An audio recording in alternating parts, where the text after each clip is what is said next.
अस्सलाम वालेकुम। अस्सलाम वालेकुम। अक्सर आप खुद विटामिन लेती हैं वैसे? फिल वक्त मुझे भी ज़ुहैब की तरह जरूरत नहीं है। अच्छा, कहते हैं कि विटामिन को ज़रूरत ना भी हो तो मल्टीविटामिन तो लेनी ही चाहिए, नहीं? नहीं, एज पर नीड ही होता है। जैसे ज़ुहैब ने बात की, obviously excess of everything is bad. क्यों बिला वजह लें जब ज़रूरत नहीं है। सही। तो ये ज़रूरत कौन सी ज़रूरत है? वो ज़रूरत जब आपकी बॉडी आपको फिजिकली साइंस एंड सिम्टम्स दिखाना शुरू कर दे, तब आपको जो है ना। अच्छा, एक विटामिन डी एक ऐसा है, मुझे लगता है कि सब में शायद कहीं ना कहीं डेफिशिएंसी होती है इसकी। कराची में तो विटामिन डी खास बिल्कुल ऐसे, कराची नहीं, साउथ एशियन पॉपुलेशन की अगर हम बात करें तो वो विटामिन डी डेफिशिएंट ही हैं। रीज़न उसका ये है, अनफॉर्चुनेटली हमारी डाइट के अंदर विटामिन डी के सोर्सेज हैं नहीं, तो आपको इसका सप्लीमेंट ही लेना पड़ता है। दुनिया भर में, यूके में इतना ज़्यादा इसका प्रॉब्लम है क्योंकि धूप ही नहीं इतनी निकलती, लोगों का एक्सपोजर पे तो ना, लोग वॉक करते थे, अब वॉक खत्म हो गई, धूप में फौरन घर के अंदर चले जाते हैं। बच्चों को भी कहते हैं धूप में बाहर नहीं जाना, अच्छी वाली धूप, तो हमें लगती नहीं धूप, तो इसलिए मसला होता है। उसकी वजह से कैल्शियम की भी एब्जॉर्प्शन नहीं होती। साउथ एशियन रीजन में इशू ये आता है कि हमारे डाइटरी सोर्सेज भी नहीं है ना। यूके में चलें, अगर धूप का वो एलिमेंट आ भी रहा है कि धूप नहीं निकलती, and again they have a very rich source of vitamin D, तो ये थोड़ा सा इशू हो जाता है कि यहाँ पे तो हम कहते हैं कि आपको अल्टीमेटली सप्लीमेंट, यहाँ तो ग़िज़ाइयत ही पूरी नहीं होती ना हमारी। अच्छा, तो हर डिफरेंट मसले के लिए एक डिफरेंट विटामिन होती है, हम उस पर बात करेंगे कि सिर्फ मल्टी विटामिन अगर खाएं तो क्या वो आपकी डेफिशिएंसी पूरी हो जाती है। जैसे कि विल स्टार्ट विद B12। जब भी कोई कहता है, कंप्लेन करता है कि जी मेरे अंदर थकन बहुत हो रही है, फटीग है, मुझसे काम नहीं होता, दिल नहीं लगता, दिमाग नहीं लग रहा, तो उसमें कहते हैं जी बी, आप जो आपके विटामिन बीज हैं उसको बीज बल्कि सारों को चेक कराएं। बिल्कुल ऐसा ही है। और मेजॉरिटी ऑफ द टाइम जब आप करवाते हैं तो डेफिशिएंसी आती भी है। जैसे आपने देखा हो कि सांस फूलने की शिकायत हो जाती है लोगों को, चलते हुए स्टेयर्स नहीं ले पा रहे होते, मसल क्रैम्पिंग स्टार्ट हो जाती है, थोड़ा सा काम किया थक जाते हैं, तो ये सारे जो सिम्टम्स हैं ये एसोसिएटेड होते हैं कि बी कॉम्प्लेक्स की डेफिशिएंसीज हो रही हैं। फिर हम ये कहते हैं, ये नहीं कि डायरेक्ट स्टार्ट कर लें कि आप, अब बहुत सारे हमारे सामईन होंगे जिनको ये सब कुछ होता होगा, ये सारे सिम्टम्स डजंट रिफ्लेक्ट कि हाँ सबको ही डेफिशिएंसी है। आइडियल सिचुएशन क्या है कि अगर आपको ये सिम्टम्स आ रहे हैं, देन आप हेल्थ केयर प्रोफेशनल से आप कनेक्ट करें और अपने टेस्ट रन करवाएं। अपॉन द रिजल्ट्स आपको पता चलेगा अच्छा आपको कितनी डेफिशिएंसी आ रही है और कितना आपको लेने की जरूरत है, कितनी पोटेंशियल है। और एक जिंक की भी बात होती है बहुत ज़्यादा, जिंक की वजह से भी ये प्रॉब्लम्स होती हैं। तो हमारी बॉडी के अंदर देखिए मल्टी विटामिन्स, मिनरल्स जितने भी हैं, इनके कुछ कॉम्पोजिशन तो बॉडी के अंदर है। जिंक अगर हम बात करें तो वो इतना मेजर डेफिशिएंसी में नहीं आता, यानी प्रोलॉन्ग्ड अगर आपकी डाइटरी हैबिट्स ख़राब हैं, लाइफस्टाइल ख़राब है, तब जाकर एक सर्टेन पॉइंट पे आपको सिम्टम आएगा जिनका आपको पता चलेगा ओ अच्छा। और वो क्या सिम्टम होगा? डेफिशिएंसी है, वही लेथार्जिक वाला एलिमेंट बहुत मल्टीप्लाई हो जाता है, ठीक है, स्किन के ऊपर आपके अफेक्ट आना शुरू हो जाते हैं, आपकी वुंड हीलिंग जो है वो डिले हो जाती है। मैंने जब B12 ली ना, मैंने नोट किया मेरे नाखून जो थे ना, जो कि बहुत चिप हो जाते थे, वो टूटने बंद हो गए। मुझे बी कॉम्प्लेक्स के बड़े अच्छे रिजल्ट्स मिले, एनर्जी में भी मुझे लगा कि फर्क पड़ा है। वैसे जब तो आपने टेस्ट के बाद ही सारे रिकमेंडेशन? हाँ बिल्कुल, लेकिन B12 का मैं आपको बताऊं, जब आप किसी फार्मेसी में जाते हैं ना, दुबई में खास तौर में ऐसा पकड़ते हैं ना आपको, आपके पास ना भी कोई किसी ने कुछ कहा हो, आप फिर भी ना आपको 1 लाख की विटामिन लेके ही निकलेंगे। विदाउट प्रिस्क्रिप्शन भी बताएंगे आपको कि वो प्रिस्क्रिप्शन का उनको मसला नहीं है, तो इसलिए विटामिन इतनी आपको दे देंगे कि मैं तो हर दफ़ा ही होता है कि है ये मैंने कब ली, क्यों ली, लेके आ गई। लेकिन तो ये भी एक चक्कर होता है कि आपको नहीं भी चाहिए होता तो वो आपको बेच देते हैं कि ये स्किन, बाल, जो भी आपका मसला। अच्छा, आजकल रिसेंटली मैंने किसी अपनी फ्रेंड को देखा भी जो वेट गेन कर रही थी, डाइट में कोई ऐसा चेंज नहीं था, यंग गर्ल, और ब्लोटिंग, फिर उसको पता चला इन्फ्लेमेशन है उसकी बॉडी में, फिर उनको आयरन की भी डेफिशिएंसी थी, और जब आयरन की उन्होंने ये नहीं कि गोलियां बल्कि ड्रिप्स लगवाई तो वो लड़की बदल गई यार, एकदम श्रिंक हो गई। वो सूजन, वो जो उसका एक्स्ट्रा लग रहा था हमें वेट, वो इम्बैलेंस हो गया था। देखिए ये चीज़ें जो इन्फ्लेमेशन है ना, ये आपकी हार्मोनल इम्बैलेंस के साथ एसोसिएटेड है या आपकी गट हेल्थ के साथ एसोसिएटेड है। एज लॉन्ग एज आपकी गट हेल्थ ठीक नहीं है तो फर्स्ट वो में हम कहते हैं सप्लीमेंट में आप प्रोबायोटिक्स, प्रीबायोटिक्स वगैरह लें, राइट। तो अगर आपको इन्फ्लेमेशन हो रही है या किसी चीज़ से कोई एलर्जी आ रही है तो ब्लोटिंग होगी, वेट गेन हो जाएगा, इवन वेट रिडक्शन के लिए ट्राई करेंगे तब भी हेल्प आउट नहीं हो रहा होता। तो ऐसे में ऑब्वियसली जब आपको पता चल गया इन्फ्लेमेशन है, कोई डेफिशिएंसी आ रही है, जब आप उसे डेफिनेटली, जैसे आपने बताया कि उन्हें आयरन की भी कमी आ रही थी, तो जाहिर सी बात है जब वो मेडिसिन वगैरह सप्लीमेंट इस्तेमाल किए, अल्टीमेटली क्योंकि बैरियर जो आ रहा था आपने वो बैरियर हटा दिया, तो जाहिर सी बात है। लोग जो खरीद रहे होते हैं ना ज़ोहेब, वो कहते हैं कि यार मुझे डेफिशिएंसी आयरन की है तो मैं मल्टी विटामिन ले लूँ, उसमें सब है। अब जो सब वाली गोली है उसमें वो डेफिशिएंसी उस चीज की वो होगी या नहीं वो कवर नहीं होती। देखिए अगर आपको डेफिशिएंसी है तो आप ये इवैल्यूएट करें कि फॉर एग्जांपल हम भी यहाँ बैठे, हो सकता है 1-2 ग्राम हमारे अंदर भी कम हो, ठीक है, हमें मेजर सिम्टम्स नहीं आ रहे, बट किसी का विजिबल डिफरेंस आपको पता है कि अगर वो एनेमिक हो रहा है तो पेल भी हो रहा है, ठीक है, कलर डार्कर की तरफ भी जा रहा है, तब आप ये नहीं कहेंगे कि मैंने एक सप्लीमेंट ले लिया जिसके अंदर सब कुछ है तो जी मेरा वो भी कवर हो जाएगा। नहीं, आपको किसी सर्टेन माइक्रोन्यूट्रिएंट की डेफिशिएंसी हो रही है तो आपको उसी को लेना है, उसकी पोटेंसी कितना आपको रिकमेंडेड डोज है, आपकी बॉडी को कितना चाहिए, कितनी डेफिशिएंसी के अकॉर्डिंग आपकी डोज सेट करनी है, तब जाके आपको फायदा होगा। और वो कॉम्बिनेशन भी जरूरी, जैसे आयरन कहते हैं कैल्शियम के साथ नहीं, विटामिन सी के साथ हम कहते हैं कि उसकी एब्जॉर्प्शन बेहतर हो जाती है, तो वो कॉम्बिनेशन की ऑब्वियसली कॉम्बिनेशन और साथ लेना चाहिए आपके ख्याल में। आयरन एंड विटामिन सी की कॉम्बिनेशन बड़ा मुश्किल है। अच्छा, आयरन और कभी ऐसे कॉम्बिनेशन ले लिया तो दोनों आपको सूट भी नहीं करेंगे और उसका फायदा भी नहीं होगा, ऐसा भी है ना कुछ। एक्सेसिव अगर कैल्शियम भी जा रहा है और प्रॉपर्ली देखें अगर बॉडी में स्टोर गलत जगह पे हो रहा है तो फिर हार्ट हेल्थ इश्यूज स्टार्ट हो जाते हैं। आयरन की टैबलेट्स के इतने साइड इफेक्ट्स क्यों हैं? मुझे तो ये मुझे क्योंकि है डेफिशिएंसी आयरन की, और मैंने कहा कि मैं पहले सोचा ड्रिप लगवाऊं, मुझे ड्रिप से डर लगता है, और वो जब उसके बारे में पढ़ा तो भी ज़रा मैं घबरा गई कि डॉक्टर की सुपरविजन में ही कराएं, क्योंकि आयरन के ड्रिप्स के साइड इफेक्ट्स भी आपको हो सकते हैं और सख्त ड्रिप है, वो मॉनिटर किया जाता है पूरा जब आयरन लग रहा है आपको। तो मैंने कहा नहीं लगानी, गोली के साथ ठीक करूंगी, लेकिन वो गोली भी इतनी पता नहीं मुझे तो सूट नहीं करी, इतनी छोटी सी गोली है, जब खाती हूँ नौजिया, स्टमक अपसेट, अजीब सा दिल घबराता है, ये क्यों? देखिए कुछ मेडिसिन की ना अपनी पोटेंसी है कि वो किस तरह का इम्पैक्ट क्रिएट करती है। ऐसे में रिकमेंडेशन ये होती है हमारे यहाँ अक्सर ये ना कि पता है कि डेफिशिएंसी है सप्लीमेंट ले लो, बट क्या आपको पता है सप्लीमेंट के इस्तेमाल करने का सही तरीका क्या है?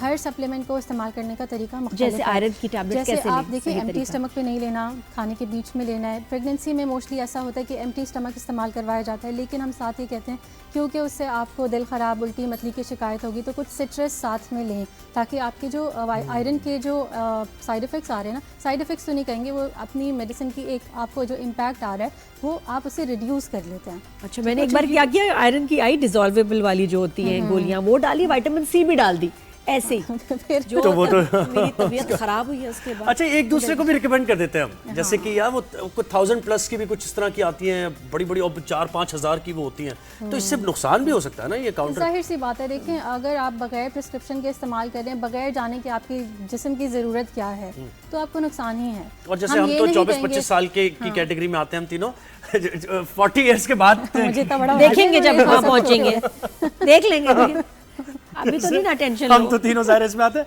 लेकिन फिर भी अगर 40 इयर्स हो जाए किसी की तो फिर उसमें क्या ज्यादा जरूरत पड़ती है, किस चीज की ज्यादा डेफिशिएंसी होती है? एज लॉन्ग एज ये हमारे यहाँ खवातीन में तो ज्यादा जो कैल्शियम और विटामिन डी की डेफिशिएंसी ही देखी जाती है, जिसकी वजह से ओस्टियोपोरोसिस, हड्डियों का भुरभुरापन स्टार्ट हो जाता है, ठीक है।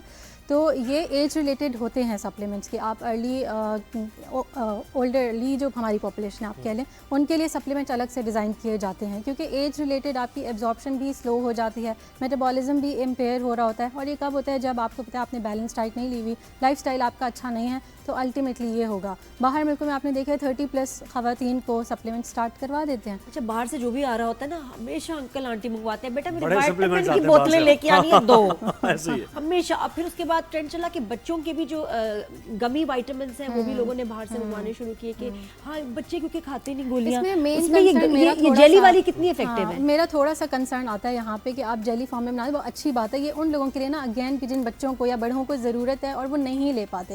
लेकिन हमारे यहाँ इससे हुआ क्या है कि बच्चे वैसी जेलीज़ के बहुत शौकीन होते हैं, ठीक है। और हमारे यहाँ इन्फ्लुएंसिंग तरीका भी कुछ इस तरह का है कि अगर हमें बॉटल अच्छी लग गई या बॉटल बेचने वाला अच्छा लग गया, हमें ज़रूरत है या नहीं है, हमें वो चीज़ अपने घर पे चाहिए। बॉटल बेचने वाला अच्छा लग गया, ये क्या? ये तो इसलिए थोड़ा अक्सर मार्क को जरा थोड़ा सा इलैबोरेट करो। हम ऑफ एयर इलैबोरेट करें। मैं कुछ अलग सा समझ रही हूं, तुम कुछ और ही सोच रही होगी। क्या सोच रही हो? मतलब अब क्या मतलब? सिंपल देखिए, आपने एक चीज देखी पैकेजिंग अट्रैक्टिव, उसने नहीं अगर उस कहना ये चाह रही है उसकी बातों में असर वो पटा लिया उसने, ऐसे ही है ना कि भाई ये आपको चाहिए, अच्छा सेल्समैन है, ये आपको लेना ही है। इफ जैसे आपकी स्किन अच्छी है, आप कोई सप्लीमेंट नहीं लेते, ठीक है, लेकिन आपने एक सप्लीमेंट बता दिया कि जी मुझे ये गमीज फॉर एग्जांपल ये है, इस्तेमाल करने से फायदा होता है, मैंने ये इस्तेमाल नहीं किया, लेकिन आपको देख रहा हूं, शक्ल को देख के लोग कहेंगे ओह इससे फायदा होगा, 10 लोग साइकोलॉजिकल इफेक्ट है ना ये, देखें ऐसा होता है, मतलब दैट्स वेरी नॉर्मल कि भाई जो रिकमेंड कर रहा है उसको देख रहे हैं वो कि भाई ये बहुत ग्लो कर रहा है, तो इसको तो समझना बहुत आसान है, बिकॉज़ दैट्स द मार्केट। समझ आया आपको? भाई दुबई में जितना लूटते हैं ना उसमें मैं तो मुझे समझ ही नहीं आता, मैं जरूरत भी नहीं होती, मैं इतनी बोतलें उठा के ले आती हूँ और वो यानी जिनको जरूरत है वो अब आपसे ले लें। आई डोंट नो कि क्यों, और मुझे लगता है कि मैं लूंगी, मैंने विटामिन खानी है ये वो। वैसे बच्चों में आयरन की मैंने देखी है डेफिशिएंसी, ये क्यों उनकी? क्योंकि बच्चों का लाइफस्टाइल आजकल डाइटरी हैबिट्स बहुत ख़राब है, बहुत पिकी ईटर्स होते हैं, उनमें ज़्यादा देखा जाता है, हर बच्चे में नहीं। जो पिकी ईटर्स हैं, ठीक है, मीट नहीं लेना जिन्हें कोई भी प्रोटीन आइटम नहीं पसंद, उनमें फिर आयरन डिफिशिएंसी। अच्छा, मैं एक 2-3 में आपको जो मैंने अब डिस्कवर किया जो मेरे पे बड़ा अच्छा काम किए हैं वाइटामिन, एक तो B12 कमाल है, बड़ी ज़बरदस्त चीज़ है। उसके बाद मैग्नीशियम फॉर जो मुझे उन्होंने बताया कि जी लेग्स की पेन, मेरा थोड़ा सा रेस्टलेस लेग सिंड्रोम भी है और मस्कुलर पेन, उसमें मैग्नीशियम हेल्प्स, अच्छी नींद भी आती है और आपके जो मस्कुलर पेन्स हैं कहीं भी उसको बहुत नॉट ओनली दिस, आपके मूड के ऊपर भी बहुत अच्छा इम्पैक्ट। मैग्नीशियम का तो वरना कभी किसी ने लिफ्ट ही नहीं इतनी कराई भाई, और वो अलग से मैग्नीशियम मल्टीविटामिन में नहीं। तो वो और बताएं मैग्नीशियम के बारे में। मैग्नीशियम बेसिकली ये कि जिन लोगों को स्लीप डिसऑर्डर भी होते हैं ना, माइक्रोन्यूट्रिएंट डिफिशिएंसी में अगर मैग्नीशियम की डिफिशिएंसी आ रही है, उन्हें हम सप्लीमेंट इंट्रोड्यूस कराएंगे, उनकी मूड बेहतर हो जाता है, उनके इंटरपर्सनल रिलेशनशिप्स बेहतर हो जाते हैं। जाहिर सी बात है, मूड बेहतर हो रहा होगा तो बाकी लोगों को भी वो कम नुकसान देंगे, ठीक है। ये भी होता है, स्लीप पैटर्न अच्छा हो जाता है। Not only this, heart health पे इसके बहुत अच्छे इम्पैक्ट्स हैं। सो मैग्नीशियम इटसेल्फ अगर हम बात करें, वही बात है, बहुत सारे मिनरल्स, बहुत सारे विटामिन और हर एक की अपनी बहुत इन डेप्थ स्टडी, बहुत अफादियत है। अच्छा, ये मल्टीविटामिन से अगर आप ना लेना चाहें तो बैलेंस डाइट क्या हो सकती है, यानी एक दिन का रूटीन क्या है आपका? अगर वैसे बैलेंस डाइट में तो देखिए आपके तमाम फूड ग्रुप्स आ जाते हैं ना, बहुत कलरफुल प्लेट आपने बना लिया, आपके होल फूड्स आ गए, एंटीऑक्सीडेंट्स आ गए, आपने मीट ले लिया, आपने प्रोटीन का पोर्शन ले लिया, दालों से ले रहे हैं या गोश्त से ले रहे हैं, सब्जियों का इस्तेमाल है, ये तो बहुत कॉमन सी चीज़ है। हम सब भी तो बचपन से इस पे नोट्स बना रहे हैं, क्या कर रहे हैं? स्कूल वाले ले गए दौर में, प्लेटें ड्रॉ करते थे, इतना प्रोटीन होगा, ये होगा, लेकिन अब मसला ऐसा है कि जी प्लेट हम कॉपी पे तो डिजाइन कर सकते हैं, लेकिन डाइनिंग टेबल में वही होगा जो आपकी जेब में होगा। यानी पका क्या है पहली बात तो ये, और अभी आप अफोर्ड क्या कर सकते हैं, तो वो डिजाइनर प्लेट अब मुश्किल हो गया वैसे बनाना, लेकिन फिर भी एहतियात करें, खासतौर पे शादियों पे। तो रोटी नहीं छोड़नी चाहिए, मैं कहता हूँ, मुझे ये लगता है एज लॉन्ग एज आपको एलर्जी नहीं है तो ना छोड़ें, because there are lot of people जिनको गंदों से एलर्जी होती है। अब हम ये नहीं कहेंगे उनको भी ज़बरदस्ती कि आप इस्तेमाल करें, ठीक है, क्योंकि बॉडी में इन्फ्लेमेशन आ रही है अगर किसी चीज़ से तो इट्स नॉट गुड। लेकिन हाँ, लोगों का ये कॉन्सेप्ट कि भाई वेट लॉस करना है, सबसे पहले रोटी चावल छोड़ दो, काब्स ना छोड़ें। अच्छा, ये मुझे पता हो ड्रिप्स भी अब आ गई हैं वाइटामिन की, और इसमें एक वाइटामिन का हम लगवाने जाते हैं तो वो हमें कॉकटेल ऑफ वाइटामिन की, जिसमें मैंने ये भी डाला है, मैं थोड़ा सा ये भी डाला, चाट मसाला, थोड़ा सा ये बेकिंग पाउडर, सारा कुछ डाल के थोड़ा तड़का लगाया मैंने, ऐसे मस्टर्ड सीड्स, ऐसी वाली चीज़ आ गई है। ऐसी ड्रिप्स भी घर में भी आके लगा रहे हैं, और पाकिस्तान में इसका बड़ा ट्रेंड आया है आजकल। पहले तो मैं देखती थी कि जो हॉलीवुड में एक्टर्स या जो सिंगर्स होते थे जिनके फिर टूर्स आते थे शेरन कोल टाइप, तो वो उनमें इतना थक जाते थे कि वो कहते थे कि बीच में ना बिटवीन टूर्स हम विटामिन बी की ड्रिप्स लगाते हैं ताकि एनर्जी आ जाए, उसके बाद वो परफॉर्म करते थे, जिन बन जाते थे। तो ये विटामिन किस हद तक सही है? देखिए है, आईवी ड्रिप्स हैं, उनकी बॉडी के अंदर स्टे भी ज़्यादा होता है, उनका इम्पैक्ट भी ज़्यादा अच्छा होता है। ये रिजुविनेशन में आता है आजकल, तो जो हमने सुना ना वेट लॉस की भी, एनर्जी की, बालों के लिए। देखिए वेट लॉस के लिए हम कह नहीं सकते, कोई भी ऐसा ड्रग अब तक नहीं बनी है अनटिल अब तो एक खैर आगे मैं नाम नहीं लूँगी अभी। उसके अलावा जितनी भी सारी ड्रिप्स चल रही हैं, नो, एक प्लेसिबो इफेक्ट होता है कि 20 लोग अगर आपने लिए तो उनमें से आधे को या एक को फ़ायदा हो गया तो वो जाके 6 को बताएगा वो जी फ़ायदा होता है, तो 6 के बजाय 10 और भी जाएंगे और किसी को फ़ायदा नहीं होगा, लेकिन उसके बारे में कोई बात नहीं। इम्यूनिटी के लिए भी ड्रिप्स आती है, इम्यूनिटी के लिए ठीक है। विटामिन सी अगर आप ले रहे हैं, वैसे भी हमने देखा है सप्लीमेंट हम एडवाइस कर रहे होते हैं, टैबलेट की फॉर्म में ले लिया, च्यूबल फॉर्म में ले लिया, आईवी की फॉर्म में ले लिया, इम्यूनिटी बेहतर हो जाती है। B12 बी कॉम्प्लेक्स की आपने बात की, वो वाकई में आपके एनर्जी लेवल्स को सडन इम्प्रूव करते हैं। ऐसा है, देखिए खाने से अकेले आप अपनी डेफिशिएंसी नहीं पूरा कर सकते कि जब मेरे अंदर आयरन की कमी है तो मुझे हर कोई कहता है कलेजी खाओ, बकरे की कलेजी खाओ। अच्छा जी, तो मुझे वैसे पसंद नहीं कलेजी, ले आई और कितना खाता रहे, ले आई, फिर आपको रोज खानी है। उसके बाद फिर एक और मेरी आंटी ने कहा बेटा पकाना नहीं, थोड़ा सा खून रहे अंदर में, कैसे खा सकते हो? ये कहा है लोगों ने कि फिर अगर कलेजी खाएं तो ज्यादा पकी भी ना हो, हो ही नहीं सकती। उसमें से जो कैसे आती है, हम कैसे कच्चा पक्का कलेजी खा सकते हैं? कहना आसान है, करना बहुत मुश्किल है, लेकिन कुछ लोग खा जाते हैं, कुछ लोग खा जाते हैं, कुछ नहीं देखते, पंजे जबान और जड़ी कुछ भी खा जाते हैं। और ये कौन से लोग हैं पता नहीं, इनके ऊपर कोई रिसर्च करे। बहुत शुक्रिया, thank you so much, thank you.